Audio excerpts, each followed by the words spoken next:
পঞ্চগড়ের সড়ক ও মহাসড়ককে নিরাপদ ও নির্বিঘ্ন রাখতে অভিযানে মাঠে নেমেছে বাংলাদেশ সড়ক পরিবহন বিআরটিএ, বাংলাদেশ সেনাবাহিনী ও ট্রাফিক পুলিশ বিভাগ।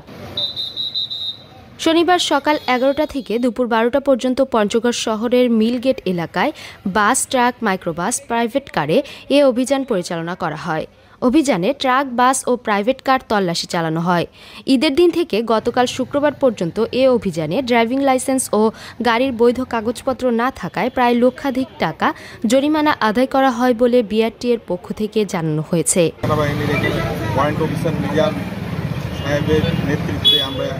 এবং পুলিশ প্রশাসন এবং জেলা প্রশাসনের সহযোগিতায় আমরা প্রতিনিয়তই অভিযানগুলো পরিচালনা করতেছি, যেন অতিরিক্ত গতি এবং যাত্রী সাধারণ যেন নির্বিঘ্নে ঈদ পরবর্তী নিজ কর্মস্থলে যেতে পারে এবং বিভিন্ন ফিটনেসবিহীন অতিরিক্ত গতি নিয়ন্ত্রণে সড়কের শৃঙ্খলা রক্ষার জন্য আমরা এই অভিযানটা পরিচালিত হচ্ছে। এবং এই পর্যন্ত ঈদের পূর্ব থেকে আমরা প্রায় লক্ষাধিক টাকার উপর জরিমানা আদায় করেছি এবং আমরা চাই যেন ঈদ শেষে সকল মানুষ নিজের কর্মস্থলে যেন নিরাপদ এবং নির্বিঘ্নে যেতে পারে এবং যেন যাত্রাপথে কোনো ধরনের বাস থেকে অতিরিক্ত ভাড়া আদায় বা এই ধরনের কোনো যেন বিশৃঙ্খলার ভিতরে যেন না পড়ে। তবে সড়ককে নিরাপদ ও নির্বিঘ্ন করতে এ অভিযান অব্যাহত থাকবে বলে জানান তিনি।